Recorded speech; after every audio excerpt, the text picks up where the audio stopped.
You think you know who you are. You trust your reactions, your preferences, your decisions to feel stable, consistent, real. But what if that sense of identity is not something you discovered, but something your brain created to keep you predictable?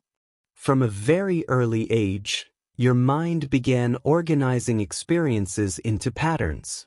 It needed to make sense of the world quickly, so it started labeling things. This is safe. This is not.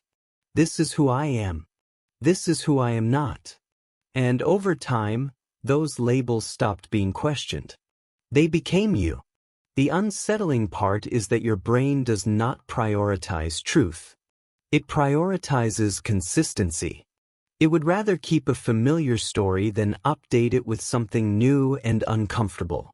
Because updating who you are requires uncertainty.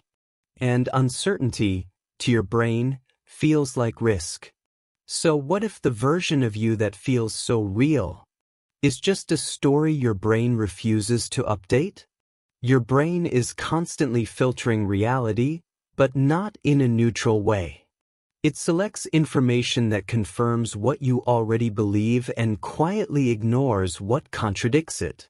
If you believe you are not confident, your mind highlights every moment of hesitation and minimizes every moment of courage.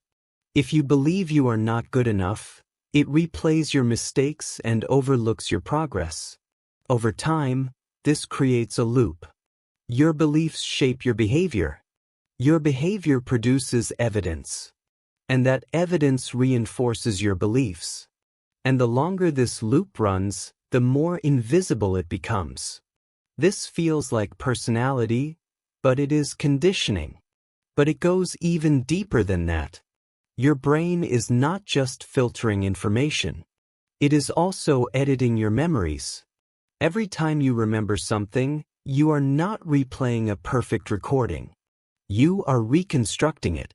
And during that reconstruction, your brain adjusts details to fit the identity you already believe in. If you see yourself as someone who fails, your mind strengthens those memories. If you see yourself as someone who is rejected, those moments feel more vivid. And slowly your past starts to feel like proof. Solid. Certain. Unquestionable.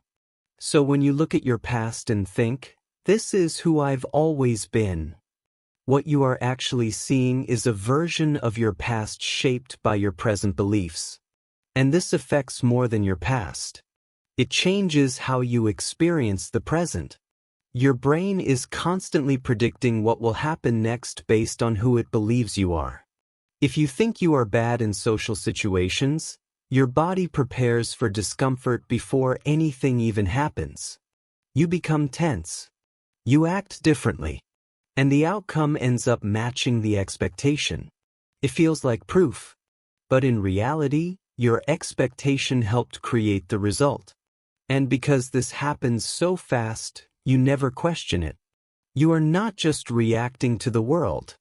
You are interacting with a version of it your brain has already adjusted. At this point, something important becomes clear. If your thoughts, your memories, and your expectations are being shaped automatically, then where does change begin? It begins with something simple, but rarely practiced. Awareness.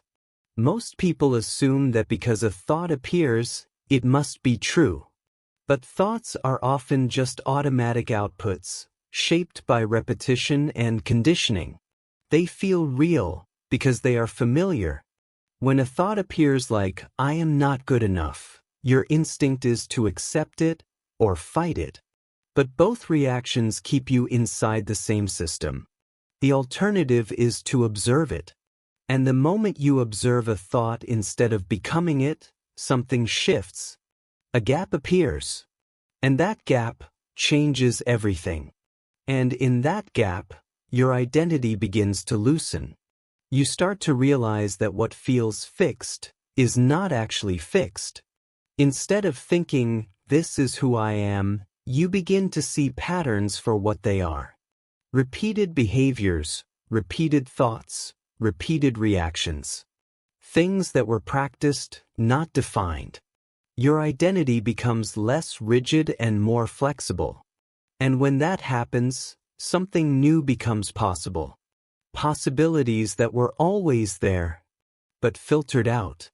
But this is where most people get stuck. Even after understanding all of this, they go back to the same patterns.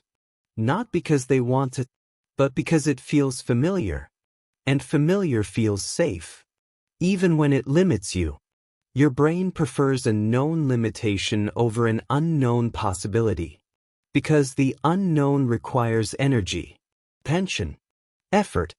But your identity is not built by what you understand. It is built by what you reinforce. Whatever you repeat becomes you. And this is where a small but powerful shift begins. You start noticing a pause between your thoughts and your actions. A moment that was always there, but invisible. And inside that moment, you begin to choose. Not every time. Not perfectly. But enough to start changing the pattern. Instead of reacting automatically, you respond with awareness. And at first, it feels strange. Unnatural. But that discomfort is not a sign that something is wrong. It is a sign that something is changing. Because most of your behavior is not conscious. It is triggered. A situation happens. A feeling appears. And your brain activates a familiar response. It is fast, automatic, predictable. And because it is predictable, it feels like identity. But the moment you become aware of the trigger, you interrupt that chain. Even if just slightly. And that slight interruption is enough to create a new possibility. A different response. A different outcome. And this is how change actually happens. Not through a big transformation, but through small, repeated shifts. Each time you notice a thought and do not fully believe it. Each time you pause instead of reacting. Each time you act slightly outside the old pattern, you give your brain new information. And your brain adapts. Slowly, quietly, consistently. Because identity is not something fixed. It is something built through repetition. So maybe the truth is not that everything you believed about yourself was wrong. Maybe it was just incomplete. Because there is no single, fixed version of you waiting to be discovered. There is only a version that is constantly being reinforced. Every thought you accept. Every reaction you repeat. Every meaning you assign. All of it shapes who you become. And now, for the first time, you can see that process while it is happening. And once you see it, you cannot fully unsee it. So the question is no longer, Puma, but something much more powerful. What am I continuing to reinforce? Without even noticing?